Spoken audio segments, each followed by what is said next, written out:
A principios de los años 60, las tensiones de la Guerra Fría se hicieron aún mayores. Existía la amenaza de una confrontación.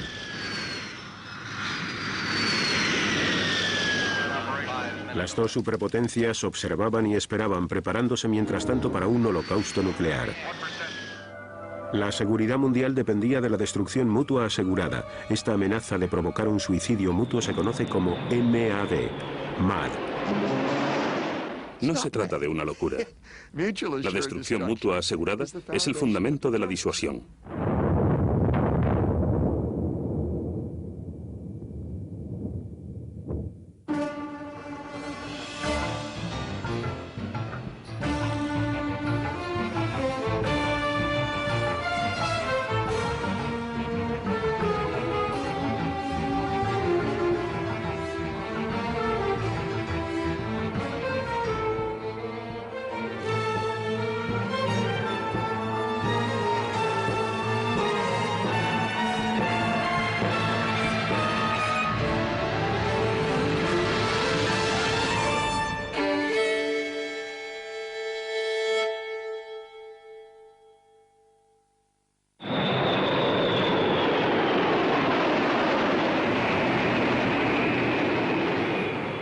El 1 de julio de 1960, un avión de reconocimiento RB-47 como este emprendió una misión rutinaria para investigar los radares defensivos de la frontera soviética. Salimos de la base aérea de Brice Norton, en Inglaterra. Por aquella época era nuestra base de operaciones más avanzada y se suponía que teníamos que llevar a cabo esa mal llamada misión rutinaria. En un principio no tenía por qué haber problemas durante ese vuelo y pensamos que sería una tarea relativamente sencilla, a pesar de que la duración de la misma era de 12 horas.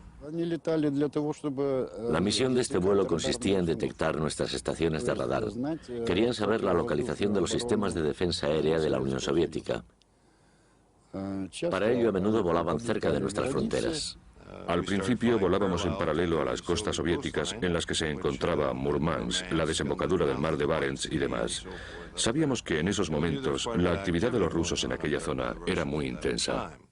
Yo estaba en un vuelo de servicio para interceptar esos aviones y fui al encuentro del enemigo. Desde tierra firme me guiaban. Cuando vi el avión enemigo, lo identifiqué y se lo comuniqué por radio a la base. Comprueba el ala derecha. Y el comandante del aparato, el mayor Palm, dijo: ¿de dónde diablos ha salido ese tipo? Le hice señales al avión para que me siguiera, pero no me obedeció. Se lo comuniqué a mi base y les pregunté qué debía hacer. Me respondieron con una orden: destrúyelo. Abrí fuego contra el avión enemigo y empezó a arder. En el camino de regreso a la base, los pilotos John McCone y su copiloto Bruce Olmsted tuvieron que saltar en paracaídas para salvar la vida y fueron encarcelados en la prisión de Lubyanka, ubicada en Moscú. Los otros 4 estadounidenses que estaban a bordo perecieron en el aire.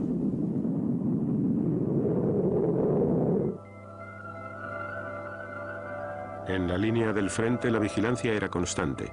De estallar, la guerra pronto adquiriría tintes nucleares.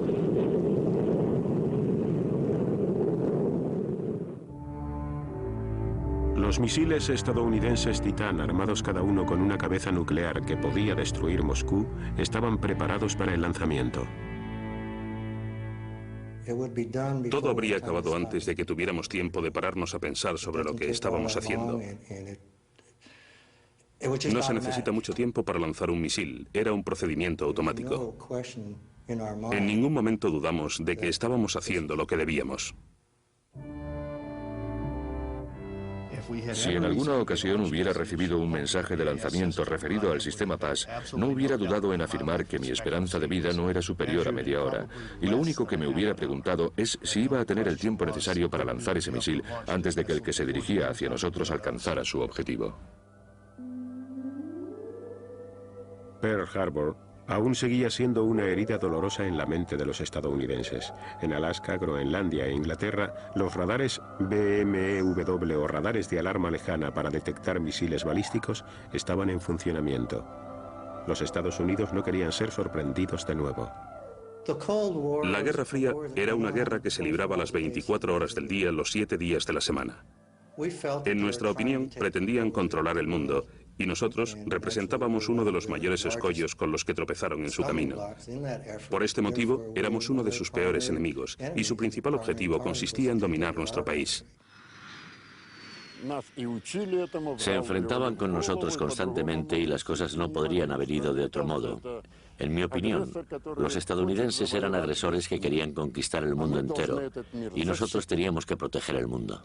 En 1961, el nuevo presidente de los Estados Unidos, John Kennedy, tomó posesión de su cargo en medio de un tenso mundo nuclear. De su predecesor, Eisenhower, heredó la doctrina de la represalia masiva.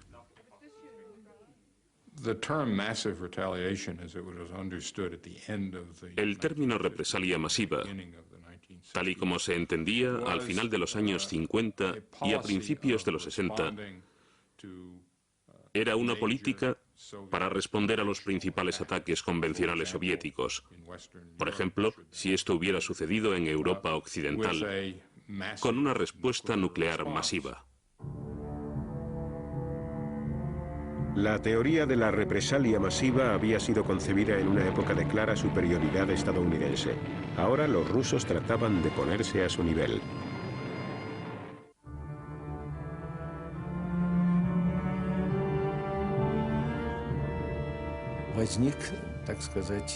Había una especie de obsesión por alcanzar y superar a los estadounidenses para tratar de demostrar a todo el mundo que no estábamos muy lejos de ellos, que también nosotros teníamos armas nucleares. Había quienes opinaban que solo conseguiríamos evitar una guerra nuclear haciendo frente al imperialismo mundial con una fuerza de envergadura similar a la suya.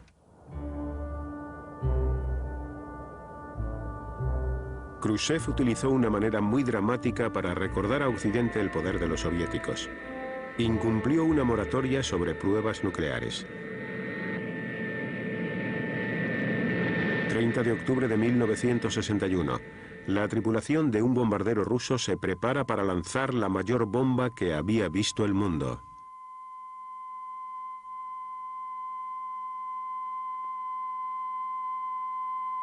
Одна.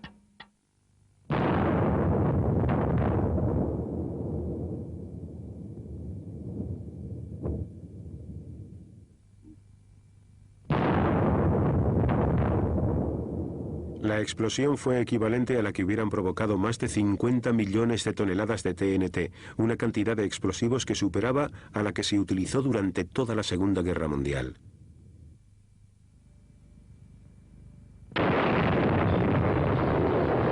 A 80 kilómetros de distancia, la gente sufrió los efectos de la bomba.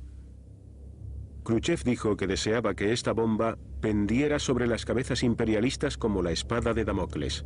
Kennedy aceptó el desafío. In view of the Soviet action, it will be the policy of the United States to proceed in developing nuclear weapons to maintain this superior capability for the defense of the free world against any aggressor. Pero la superbomba no era sino la primera de una serie de pruebas nucleares soviéticas, hecho que enojó a Kennedy.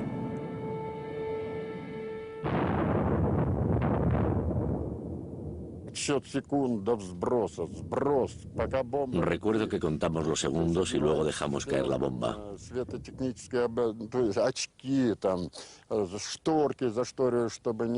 Teníamos que ponernos unas gafas especiales y correr las cortinas para protegernos de la radiación. Nos pusimos las gafas, pero olvidamos correr las cortinas porque queríamos echar un vistazo fuera. De repente fue como si estuviera amaneciendo. Las nubes se dispersaron y pudimos observar una imagen hermosa, muy hermosa, como de cuento de hadas. Era un champiñón que no paraba de crecer. Subía hacia lo alto y pronto nos dejó atrás. Las radiaciones eran tan altas que se salían de las escalas de los medidores, pero por supuesto ni nos acordamos de eso. Entonces se produjo repentinamente un viento fuerte cuando la onda expansiva alcanzó al avión y los mandos se volvieron locos. Intenté hacerme con ellos para recuperar el control rápidamente. El avión daba bandazos de un lado a otro. Así supimos cómo era una explosión nuclear. Quedó patente que nada iba a detener a los rusos. Estaban lanzando no solo esa gran bomba, sino muchas otras, y nosotros hacíamos esencialmente lo mismo. Buscábamos bombas en todos los lugares, las llevábamos a Nevada y las detonábamos solo para responder a esas pruebas rusas. Fue un periodo de locura.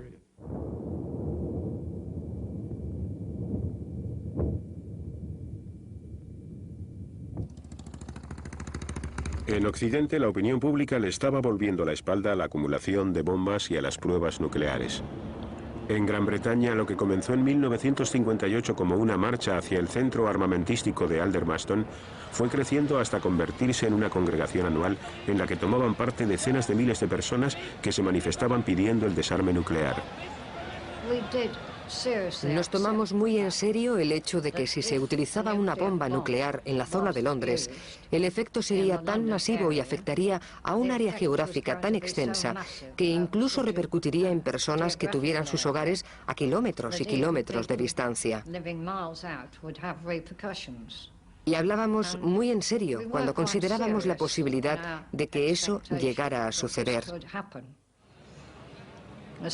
Los científicos la han creado y está ahí, preparada para que llegue alguien que quiera utilizarla. Kennedy y su secretario de Defensa, McNamara, cada vez eran más conscientes del peligro de basar sus actuaciones en la estrategia de la represalia masiva. Las armas nucleares carecen de utilidad militar alguna. Solo sirven para disuadir al contrario de utilizarlas. Y esto significa que uno mismo jamás debe dar el primer paso contra un oponente que cuente con equipos nucleares. Hacerlo sería un suicidio. Y no tardé mucho en llegar a esa conclusión. Al principio no sabía la diferencia existente entre un arma nuclear y un arma convencional, pero tardé poco en averiguarlo. En pocos meses llegué a esta conclusión. El problema estaba en cómo ponerla en práctica. McNamara se presentó ante los jefes del Estado Mayor con una alternativa muy seductora. Las ciudades soviéticas ya no se utilizarían como blanco. El único objetivo de los ataques serían las fuerzas militares soviéticas. Esta medida recibió el nombre de exclusión de las ciudades, fuerza de contraataque.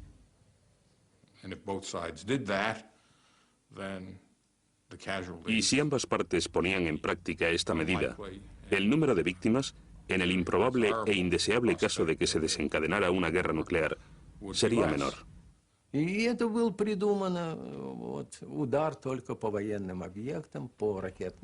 Esta idea de un plan que excluyera a las ciudades y conforme al cual solo se atacarían las bases militares, misiles y submarinos, no era más que un intento de hacer la guerra nuclear moralmente aceptable.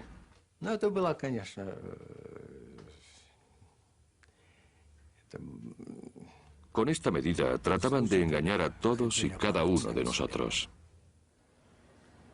Los rusos no eran los únicos que se mostraban escépticos. El jefe del Comando Aéreo Estratégico, el comandante general Power, fue informado del plan por medio de uno de los asistentes de McNamara. El general Power insistió en que la única manera de tratar con esos bárbaros era hacerlos saltar a todos por los aires y dijo: ¿pero quién va a ganar esta guerra? Y añadió: a mí me bastaría con que quedasen 2 estadounidenses y tan solo un ruso. Eso significaría que habríamos ganado. Yo le respondí: bueno, lo mejor sería que uno de esos 2 estadounidenses fuera una mujer. Octubre de 1962. Para tratar de reducir la superioridad nuclear de los Estados Unidos, Khrushchev envía misiles a Cuba. Era real. No se trataba de una broma. Estaban trasladando misiles de medio alcance a Cuba, y creo que no cabe la menor duda de sus motivos para tomar esta medida. Ya debía haber algunos allí y ciertamente tuvieron muchas facilidades para introducirlos en la isla. Era una situación muy tensa. Kennedy ordenó un bloqueo y puso a sus fuerzas repartidas por todo el mundo en situación de alerta máxima.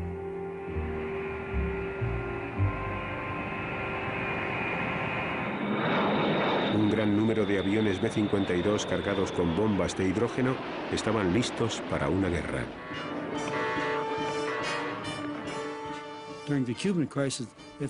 Durante la crisis de los misiles cubanos, cuando sonaba la sirena, salíamos como alma que lleva el diablo. Quiero decir que estábamos asustados ante lo que se nos avecinaba, de modo que simplemente corríamos hacia el aeroplano. Le suministrábamos energía y aire para arrancar los motores. Movíamos esa manivela lo más rápido que podíamos y esperábamos un mensaje del Comando Aéreo Estratégico en el que nos comunicarían las instrucciones sobre el tipo de ejercicio de que se trataba. Jamás sabíamos si estábamos ante un simulacro o si era una ofensiva real.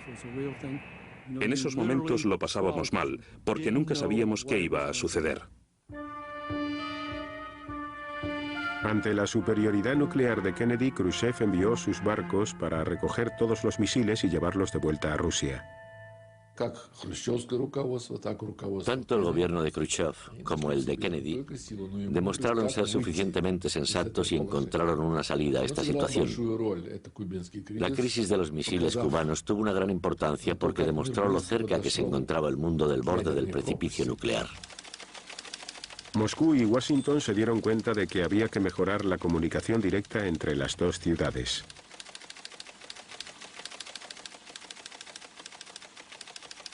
Por este motivo instalaron el teléfono rojo para mantenerse en contacto permanente. El verano siguiente, impresionados por lo cerca que habían estado de iniciar una guerra mundial, la Unión Soviética, Estados Unidos y Gran Bretaña firmaron un tratado para limitar las pruebas nucleares. Ya no se llevarían a cabo más pruebas atmosféricas.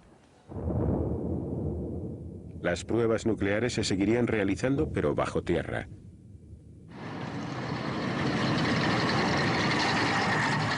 En Rusia, el Kremlin había aprendido una lección. Nunca volvería a enfrentarse a los Estados Unidos desde una posición de inferioridad. La carencia de armas nucleares y la debilidad de la Unión Soviética supusieron un duro golpe para los dirigentes rusos. Fue como una ducha fría para el gobierno, que se daba cuenta de que había que superar todas esas flaquezas.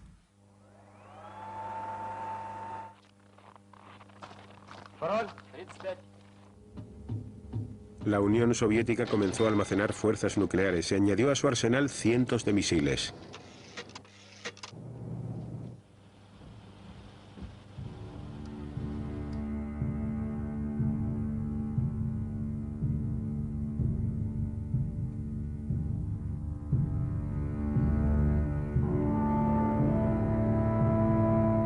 Los estadounidenses tuvieron que aceptarlo porque la realidad era que ya no podían seguir destruyendo todas las fuerzas soviéticas.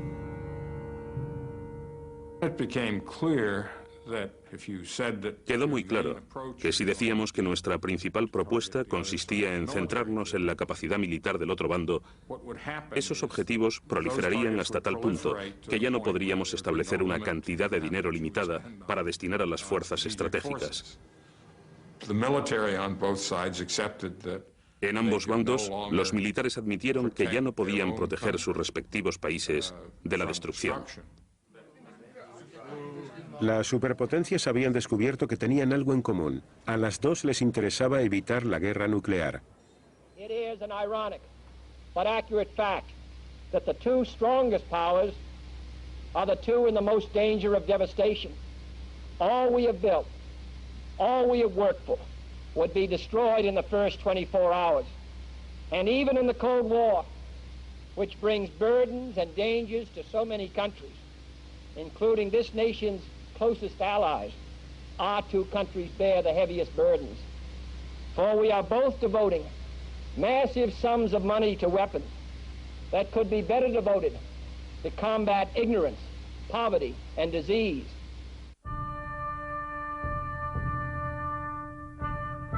Estaba comenzando a surgir una lógica que dejaba al descubierto un panorama sombrío.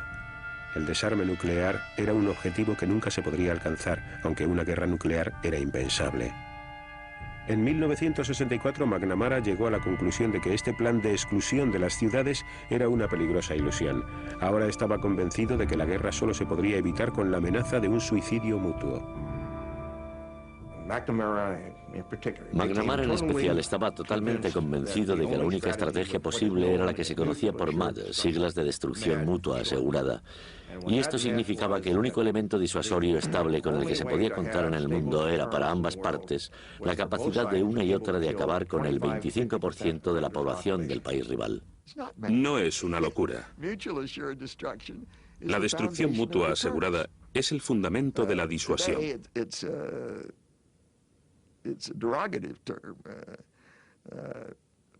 Hoy en día es un término algo despectivo.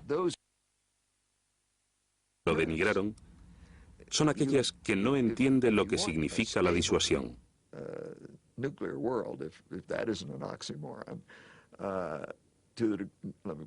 Si deseamos un mundo nuclear estable, si es un oxímoron, que por decirlo de otra manera, en primer grado puede conseguir un mundo nuclear estable, cada parte tiene que saber a ciencia cierta que puede disuadir a la otra. Para ello tiene que haber un equilibrio. Y para llegar a ese equilibrio, hay que comprender que si una de las dos partes comienza a utilizar armas nucleares, la otra parte responderá con la potencia suficiente como para infligirle daños inaceptables. En estos momentos, los submarinos desempeñaban un papel crucial.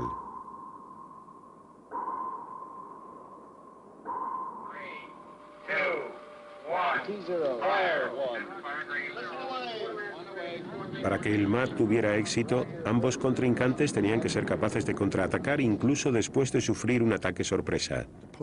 El sistema Polaris era un asesino de ciudades. Poseía una capacidad para asegurar la destrucción de toda forma de vida que los soviéticos sabían no podían destruir. Por lo tanto, si decidían realizar un primer ataque, un día el sistema sería capaz de contraatacar. Le llevaría algún tiempo recibir el mensaje procedente de unos cuarteles generales nacionales destruidos, pero llegaría el día en que las cabezas nucleares de los misiles lloverían sobre ellos y entonces pagarían cara su ofensiva. No creo que el oficial al mando dudara en ningún momento a la hora de efectuar el lanzamiento. ¿Acaso no pensábamos en lo que teníamos en casa? Claro que sí, pero no dejábamos que esos pensamientos influyeran en nuestras acciones. Ya tendríamos tiempo de pensar en ello, después de cumplir con nuestro deber. El hecho de que las personas que estuvieran junto a las armas nucleares fueran personas sometidas a una gran tensión y que estuvieran dispuestas a utilizar dichas armas representaba un gran peligro para el mundo. Y por supuesto nosotros nos sentíamos incómodos, pero teníamos que cumplir con nuestras obligaciones, al igual que los estadounidenses con las suyas, y de ser necesario lo hubiéramos hecho. ¿Cómo habría terminado todo esto? Las consecuencias para el mundo hubieran sido realmente tristes. Desde el principio pensé que era algo inmoral, decrépito. Es decir, yo no acepto la guerra cuando su principal objetivo es matar gente. El fin primero de la guerra es ganar ese conflicto sangriento con el menor número de bajas posible, en primer lugar en el bando propio y en segundo lugar en el del rival. Siempre se intenta minimizar las pérdidas de ambos bandos, pero lo primero de todo es uno mismo, y lo que todos desean es ganar la guerra y que todo acabe cuanto antes.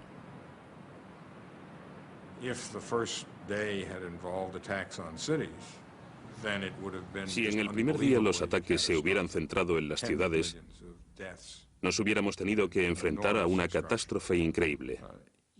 Decenas de millones de muertos y cuantiosas pérdidas materiales. Incluso en una gran ciudad, un arma termonuclear hubiera causado destrozos y daños inimaginables y sin precedentes. 50 millones de personas perdieron la vida en la Segunda Guerra Mundial, pero eso no sucedió en un solo día.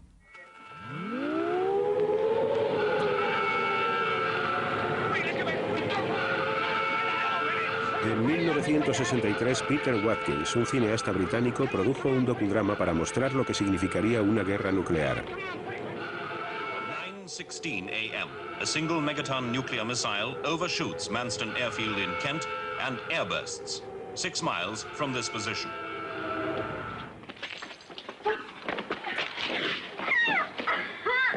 At this distance, the heat wave is sufficient to cause melting of the upturned eyeball, third-degree burning of the skin, and ignition of furniture.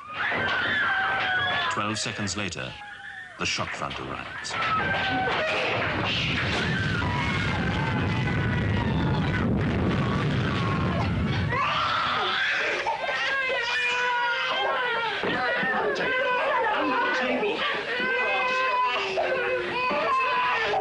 The blast wave from a thermonuclear explosion has been likened to an enormous door slamming in the depths of hell.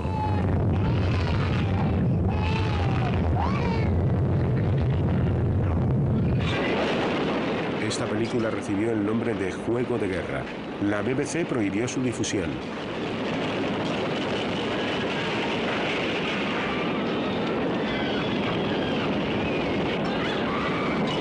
No pudo emitirse en televisión hasta 20 años después.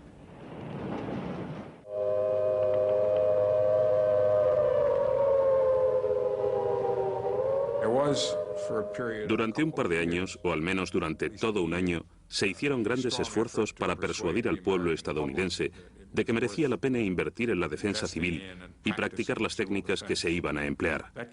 Esta campaña fracasó. Al público no le interesaba mucho el tema. En mi opinión, los estadounidenses llegaron a la conclusión de que si tenía que estallar una guerra termonuclear, los métodos de defensa civil, aunque servirían para preservar algunas vidas, no podrían garantizar la misma suerte para la mayor parte de ellas. Además, lo que vendría después haría que no mereciera la pena vivir. Whether you're sitting in your desk next to the window or standing in the elevator shaft, it wouldn't be of any great significance if the bomb were dropped in this area within a radius of 25 miles. I assume you're supposed to go to a shelter, but in a city like New York, there's not much chance that a person would survive if there was an attack or something. In the case of a real attack, nobody would know what to do, I'm quite sure.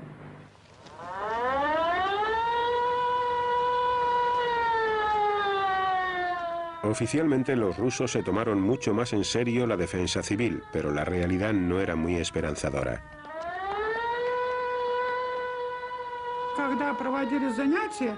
Cuando la gente por fin empezó a darse cuenta de lo peligrosas que resultaban estas armas, comenzó a bromear sobre el tema. Decían que si tiraban una bomba nuclear cerca de nosotros, lo que tendríamos que hacer sería cubrirnos con una sábana blanca y arrastrarnos hasta el cementerio si conseguíamos llegar hasta allí.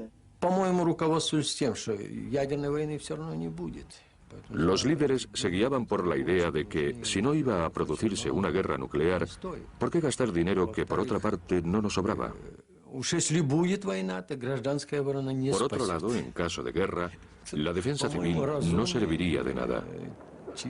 La actitud rusa era muy sensata y puramente pragmática.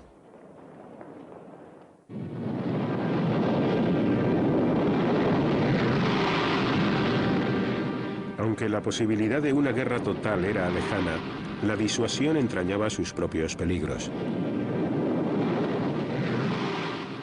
En 1966, un B-52 que sobrevolaba las costas de España trató de repostar en pleno vuelo con ayuda de un avión cisterna.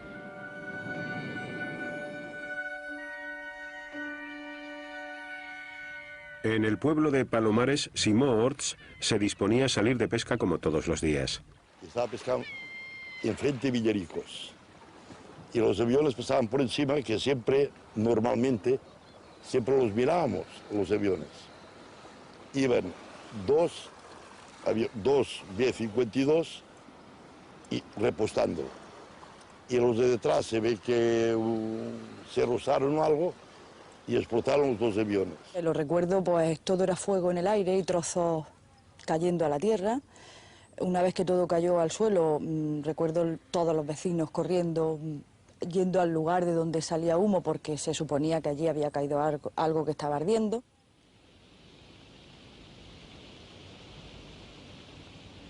Cuando los aviones se rompieron en pedazos, 4 bombas de hidrógeno se dispersaron por diferentes puntos de la costa. 3 cayeron en tierra firme y una se perdió en el mar. Es que lo vi muy claro, se cayó muy cerca de mí, la bomba. y a conmover los intereses de los americanos. Toda la sexta flota aquí, vinieron 5.000 soldados, allí en tiendas de campaña, en tierra, generales, coroneles, y vino tanta gente grande de Norteamérica. La flota de los Estados Unidos se hizo a la mar para encontrar la bomba desaparecida. Quienes se quedaron en tierra tuvieron que hacer frente a otro tipo de problemas. Cuando las bombas impactaron con el suelo, los dispositivos de seguridad impidieron que se produjera una explosión termonuclear, pero los explosivos de alta potencia que se utilizaban para detonar las cargas nucleares habían estallado, dispersando así en el aire partículas de plutonio radioactivo. Empezaron a pasar reconocimientos médicos, bueno, reconocimientos aquí, en el pueblo, con un contador. Entonces había vecinos que tenían que tirar la ropa porque se le medía contaminación, había vecinos que tuvieron que hervirla, se lavaron las casas con detergentes, con agua, pero que en ningún momento los americanos, entiendo yo, que ellos ni nos dijeron ni nos iban a decir, que la gente lo que estaba era asustada porque en ese momento nadie sabía lo que era. Solo que te habían prohibido no comer de aquello, no salir a la calle, no tocar un trozo. Todo, era todo terminantemente prohibido. Más de 4,5 barriles de tierra contaminada fueron enviados por barco a los Estados Unidos para proceder a enterrarlos. En el mar continuaba la búsqueda de la bomba perdida.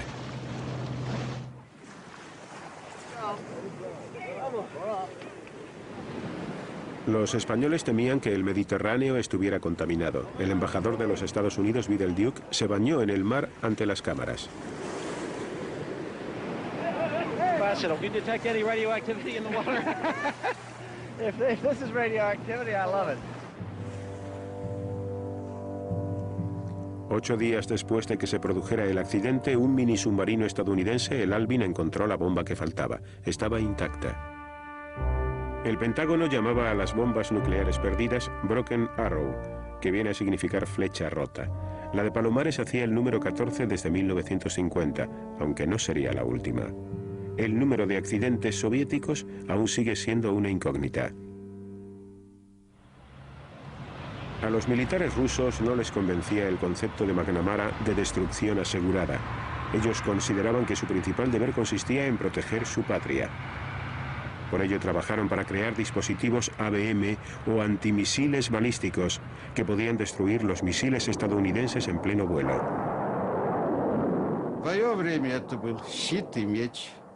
Был танк и было противотанковое орудие.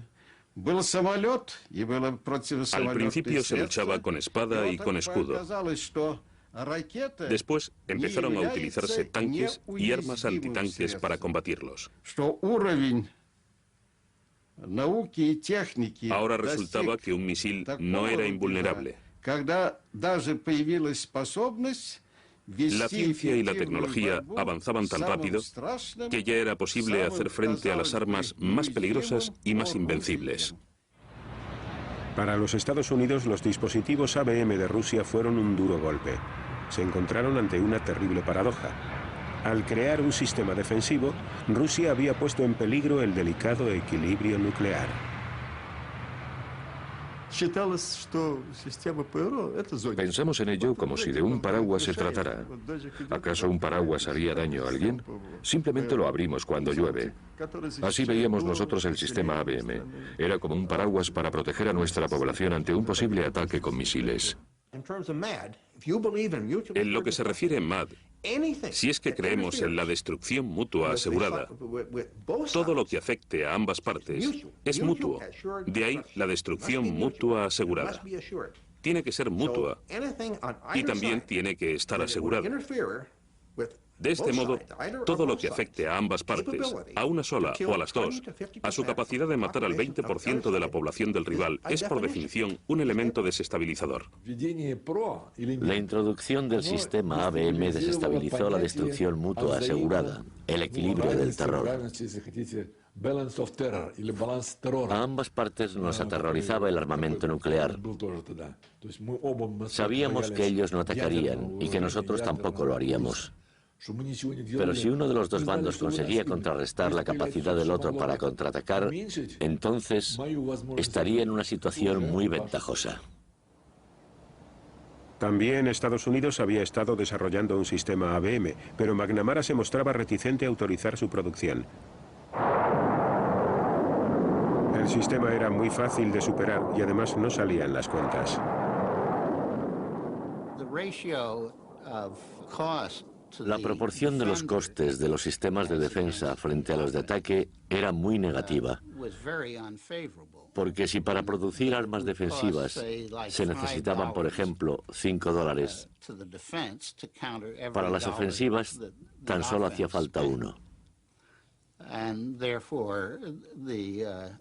Por ello, los aspectos económicos favorecían la inversión en los sistemas ofensivos.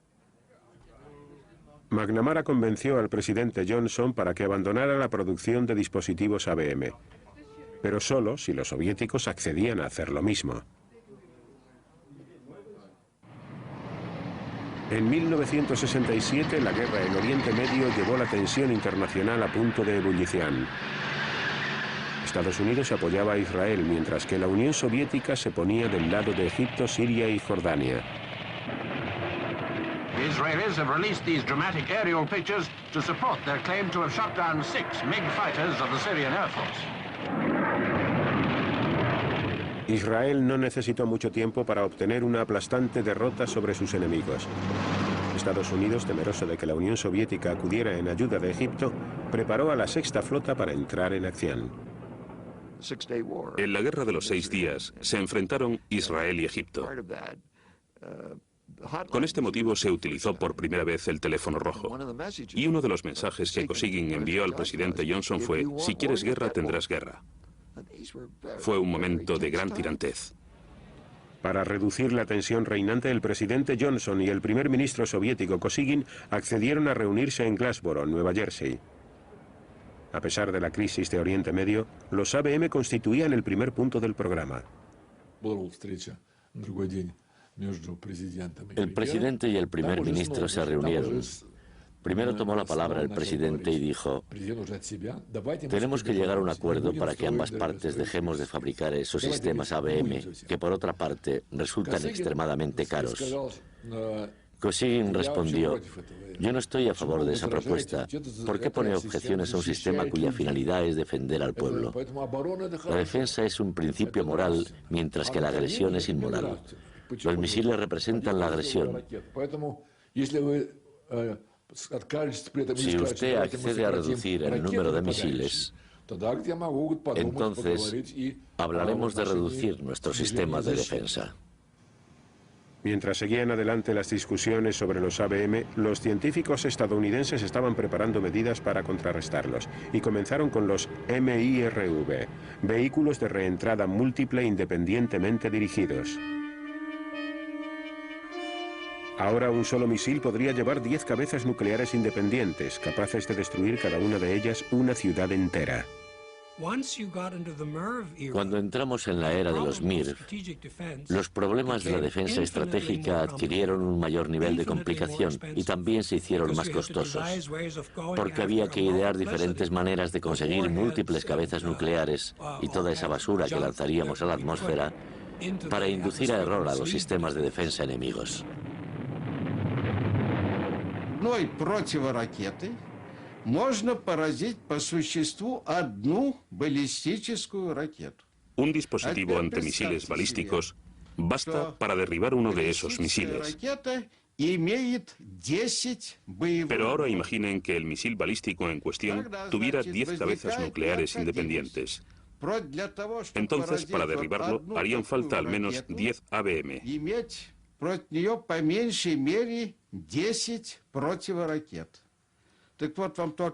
Aquí tenemos las cifras para establecer la comparación. Los Estados Unidos de América poseen en las instalaciones terrestres de sus bases de lanzamiento 1.054 misiles balísticos. Para contrarrestar el efecto de los mismos, habríamos necesitado más de 10.000 ABM. una cifra exorbitante. La Unión Soviética pronto se dio cuenta de que si no detenía la carrera de armamentos, Estados Unidos, que disfrutaba de una mejor situación económica, podría superarnos con facilidad. Nuestros líderes empezaron a entender que tendríamos que escoger entre seguir construyendo el socialismo y el comunismo o dedicarnos a fabricar misiles.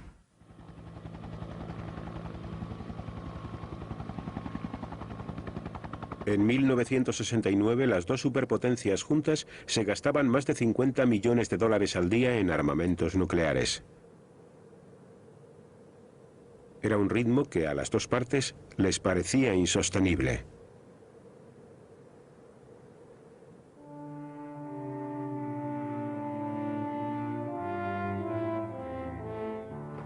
Al final accedieron a encontrarse en Helsinki para tratar de detener la carrera armamentística. Estas negociaciones recibieron el nombre de SALT. Son las siglas de conversaciones para la limitación de armas estratégicas. Y se trataba de hacer un esfuerzo a la luz de los últimos acontecimientos. Un modesto esfuerzo para poner una especie de tope a la acumulación de sistemas de lanzamientos estratégicos. Llegar a un acuerdo no iba a ser una tarea sencilla.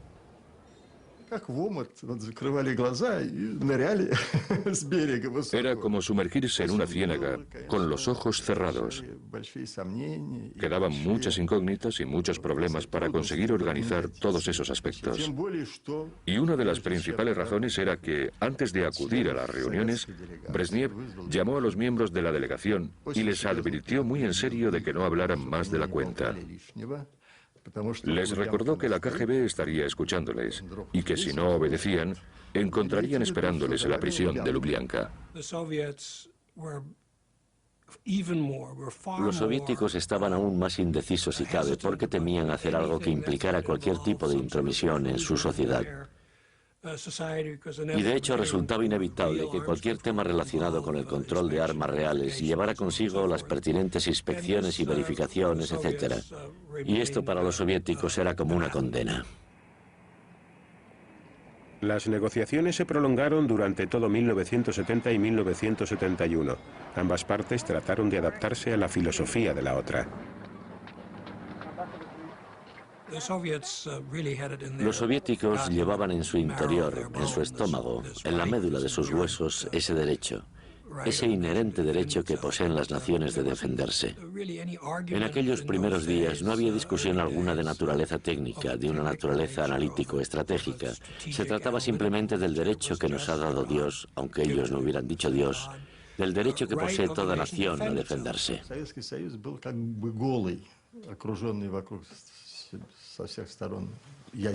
La Unión Soviética se sentía desnuda, desprotegida, completamente rodeada por las fuerzas nucleares estadounidenses. Resultaba muy difícil proteger esa nación.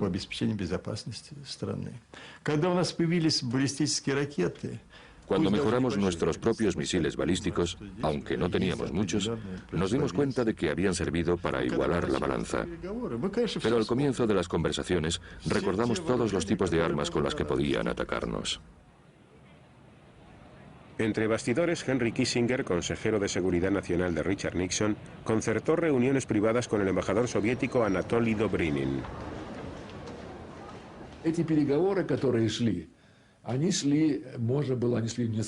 Estas reuniones posibilitaron la introducción de correcciones o modificaciones sin que ninguna de las partes implicadas fuera desprestigiada.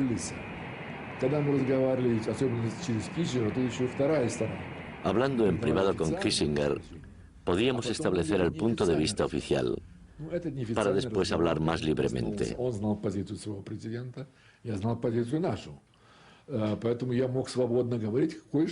Yo decía, Henry, ten cuidado o te darás cuenta de que... Y es que estaba pensando en voz alta. Entonces él comentaba, bueno, Anatoly, ¿por qué tenemos que aguantar esto? ¿Por qué no lo hacemos de otra manera? Sentados alrededor de una mesa, las dos fuerzas rivales hicieron progresos sobre el tema de los sistemas antimisiles ABM, pero apenas si tocaron la más desestabilizadora de las nuevas tecnologías, las cabezas nucleares múltiples o MIRV. Este tema no se discutió porque en aquel momento los estadounidenses contaban con esa tecnología y los rusos no. Consideramos que debíamos tenerla nosotros también. Por fin, en mayo de 1972, después de más de 3 años de negociaciones, el presidente Nixon se desplazó a Moscú para firmar los acuerdos SALT con el primer ministro Brezhnev. Los sistemas ABM habían sido desacreditados y las dos partes habían llegado a un acuerdo para limitarlos. El único acuerdo respecto a las armas ofensivas no fue más que una suspensión temporal de los lanzamisiles. Las superpotencias estaban aprendiendo a cooperar. Sin embargo, su fracaso para controlar los MIRV provocó que en la década siguiente Rusia y los Estados Unidos añadieran 12.000 cabezas nucleares a sus respectivos arsenales.